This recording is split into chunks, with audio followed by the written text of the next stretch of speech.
Hey guys, कैसे हो आप लोग। बहुत बहुत स्वागत है आपका super fast classes YouTube channel पे। दोस्तों, आज की इस वीडियो में मैं आपको बताऊंगा कि संदर्भ व्याख्या कैसे करें। जी हाँ मेरे दोस्त, आपके बोर्ड एग्जाम 2023 के लिए। और देखिए, आप लोग का ये जो 2022 का हिंदी का प्रीवियस ईयर क्वेश्चन पेपर है वो मेरे पास है।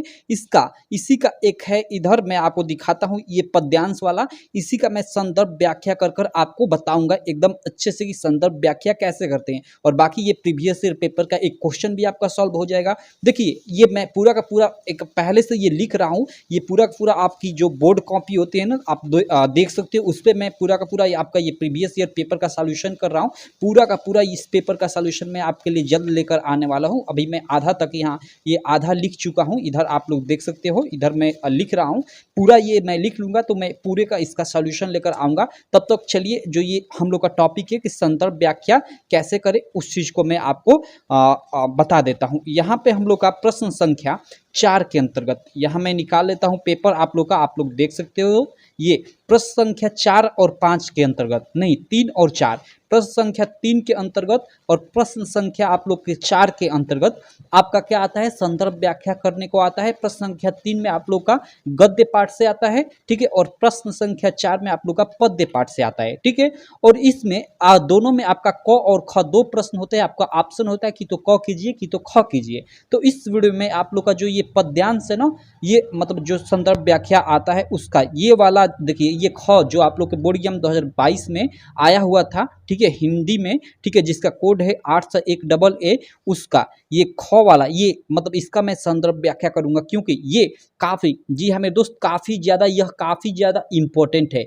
हर साल लगभग कई साल आप लोग के बोर्ड एग्जाम में मैं इसको देख चुका हूँ, आ चुका है। तो चलिए इसको हम लोग सॉल्व करते हैं, कैसे इसका हम लोग संदर्भ और व्याख्या करेंगे। देखो, मैंने यहाँ पे सारी चीजें लिख ली है पहले से। मैं यहाँ पे आपको पहले इसको पढ़ता हूँ। देखिए, आप इसको पढ़ोगे कि विषुवत रेखा का वासी जो जीता है निज हाँफ हाँफ कर, रखता है अनुराग अलौकिक, यह भी अपनी मातृभूमि पर, ध्रुववासी जो हिम में तम में जी लेता कांप कांप कर, वह भी अपनी मातृभूमि पर कर देता है प्राण निछावर।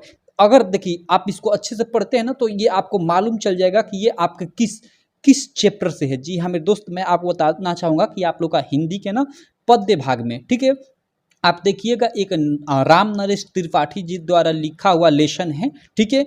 उसी का ये मतलब ये पद्यांश दिया हुआ है। तो इसका आप संदर्भ कैसे लिखोगे, तो इसका आप देखिए यहाँ पे संदर्भ कैसे लिखोगे कि प्रस्तुत पद्यांश हमारी पाठ्य पुस्तक हिंदी के, ठीक है, स्वदेश प्रेम, जो स्वदेश प्रेम आप लोग का चैप्टर है राम नरेश त्रिपाठी द्वारा, उसी से ये जो पद्यांश है ये वाला ये लिया गया है। तो आप लिखोगे कि प्रस्तुत पद्यांश हमारी पाठ्य पुस्तक हिंदी के स्वदेश प्रेम नामक पाठ से लिया गया है, जिसके रचयिता राम नरेश त्रिपाठी जी है। यहाँ पे ध्यान दीजिएगा, यहाँ पे आपको मतलब रचयिता लिखना होता है, ठीक है, पद्य में। और गद्य में मैं यहाँ आपको इधर इधर दिखाना चाहूँगा। इधर आप लोग देखिए, ये गद्य में इधर आप लोग को ना जिसके लेखक आचार्य रामचंद्र शुक्ल है, तो यहाँ पे लेखक लिखना पड़ता है गद्य वाले पार्ट में। लेकिन पद्य वाले पार्ट में आप लोग को क्या लिखना पड़ता है, रचयिता। क्लियर है? तो इस चीज को आप लोग ध्यान दीजिएगा बिल्कुल अच्छे से। तो चलो, ये आपका क्लियर हो गया कि संदर्भ इसका कैसे लिखोगे कि प्रस्तुत पद्यांश हमारी पाठ्य पुस्तक हिंदी के स्वदेश प्रेम नामक पाठ से लिया गया है, ठीक है, जिसके रचयिता राम नरेश त्रिपाठी जी हैं। अब देखो, इसकी आपको व्याख्या करना है। इसका क्या करना है, व्याख्या करना है। तो व्याख्या कैसे करोगे? सबसे पहले व्याख्या के लिए पद्य भाग में यही होता है, ठीक है, कि आपको इसका अर्थ जानना पड़ेगा। तो देखो, इसका अर्थ मैं बता देता हूँ। विषुवत रेखा का वासी जो जीता निज हाफ हाफ कर, ठीक है, जीता है अनित हाफ हाफ कर। यहाँ पे देखिए, इसका मतलब क्या है कि मतलब विषुवत रेखा पर रहने वाला, विषुवत रेखा मतलब जो पृथ्वी के बीचों बीच की काल्पनिक रेखा है जहाँ बहुत ज़्यादा गर्मी पड़ती है, तो उसी का मतलब बात करते हुए मतलब कवि बोलते हैं कि विषुवत रेखा पर जो रहने वाला व्यक्ति है वह मतलब अपना जीवन और प्रत्येक दिन नित्य मतलब रोज रोज क्या करता है, हाफ का मतलब बहुत गर्मी में व्यतीत करता है, रखता है अनुराग अलौकिक, यह भी अपनी मातृभूमि पर। लेकिन फिर भी वह अपनी मातृभूमि के प्रति अत्यधिक प्रेम रखता है। ध्रुववासी मतलब ध्रुव पे रहने वाला व्यक्ति, जो हिम में मतलब वही, और तम में मतलब हिम मीन्स वही बर्फ में, ठीक है, तम मीन्स वही अंधकार में, जहाँ मतलब देखते हैं ध्रुव पे मतलब ना हमेशा बहुत ज़्यादा सर्दी पड़ती है, तो सर्दी जहाँ पड़ती है बहुत ज़्यादा ना, वहाँ पे मतलब अधिकांशतः अंधेरा टाइप का रहता है। जैसे आप भी देखे होंगे जाड़, मतलब जाड़ के समय, यानी वही सर्दी के समय हम लोग के मतलब इधर साइड में ना मतलब अंधेरा अंधेरा टाइप का रहता है। कभी कभी सूर्य 2-3 दिन मतलब दिखाई ही नहीं देता। तो वही कह रहा है कि ध्रुववासी जो हिम में मतलब वही बर्फ में, तम में यानी अंधकार में जी लेता है कांप कर, मतलब काँप-काँप कर जी लेता है, क्योंकि सर्दियों में तो काफ़ी ठंड लगती है और वहाँ ध्रुव मतलब प्रदेशों में तो और भी ज़्यादा ठंड लगती है। वह भी अपनी मातृभूमि पर कर देता है प्राण न्यौछावर। वह भी क्या करता है कि अपनी जो मतलब मातृभूमि है उस पर अपना जो प्राण है उसको न्यौछावर कर देता है, ठीक है? तो अब इसका आप लोग व्याख्या कैसे लिखोगे? अर्थ मैंने इसका समझा दिया आपको, तो ऐसे लिखोगे कि निम्न पंक्तियों के माध्यम से त्रिपाठी जी, चूँकि मतलब स्वदेश प्रेम जो ये मतलब ये पंक्ति है, इसके लेखक कौन है? राम नरेश त्रिपाठी। तो यहाँ वही लिखोगे निम्न पंक्तियों के माध्यम से राम नरेश त्रिपाठी जी, या केवल आप शॉर्ट में त्रिपाठी भी लिख दोगे तो आपका काम चल जाएगा। ठीक है? कि त्रिपाठी जी कहते हैं कि एक व्यक्ति जो विषुवत रेखीय प्रदेशों में रहता है, ठीक है? विषुवत रेखीय मतलब कहने का मतलब कि जो बीच से विषुवत रेखा हम लोग को पृथ्वी के बीच खींची गई है, काल्पनिक रेखा, उस पे स्थित प्रदेश जहाँ बहुत गर्मियाँ पड़ती हैं, ठीक है?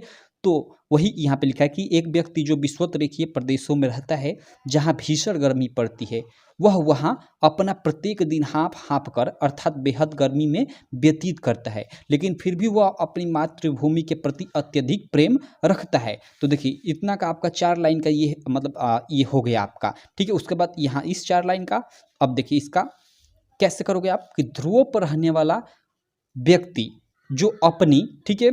ध्रुवों पर रहने वाला व्यक्ति जो अपना जीवन काफ़ी सर्दी तथा अंधकार में व्यतीत करता है, वह भी वहाँ काँप-काँप कर जी लेता है। वह भी अपना प्राण अपनी मातृभूमि पर न्यौछावर कर देता है। इस प्रकार देखिए यहाँ पे थोड़ा आपको शायद दिखाई नहीं दिया होगा, चलिए एक बार मैं और इसका मतलब कर देता हूँ। देखिए निम्न पंक्तियों के माध्यम से त्रिपाठी जी कहते हैं कि एक व्यक्ति जो विषुवत रेखीय प्रदेशों में रहता है, जहाँ भीषण गर्मी पड़ती है, वह वहाँ अपना प्रत्येक दिन हाँफ-हाँफ कर अर्थात बेहद गर्मी में व्यतीत करता है, लेकिन फिर भी वह अपनी मातृभूमि के प्रति अत्यधिक प्रेम रखता है, ठीक है? ध्रुवों पर रहने वाला व्यक्ति जो अपना जीवन काफ़ी सर्दी तथा अंधकार में व्यतीत करता है, वह भी वहाँ काँप कर जी लेता है। वह भी अपना प्राण अपनी मातृभूमि पर न्यौछावर कर देता है। तो इस प्रकार आप इसका व्याख्या लिख सकते हो। मैंने आपको बता दिया एकदम अच्छे से इसका संदर्भ व्याख्या, आप इसको क्लियर कर लीजिएगा, काफ़ी इंपॉर्टेंट है, आप लोगों के एग्जाम में आ सकता है। बाकी इसी प्रकार की मैं नेक्स्ट वीडियो में आपसे मिलता हूँ। आशा करता हूँ आपको वीडियो काफ़ी अच्छी लगी होगी। चलिए तब तक के लिए थैंक यू, और इस प्रकार की वीडियो आपको चैनल पे बहुत सारी मिल जाएगी, आप चैनल पे जाकर वीडियोज़ को ज़रूर देखिएगा। तो चलिए मैं इसी प्रकार की नेक्स्ट वीडियो में आपसे मिलता हूँ, तब तक के लिए थैंक यू।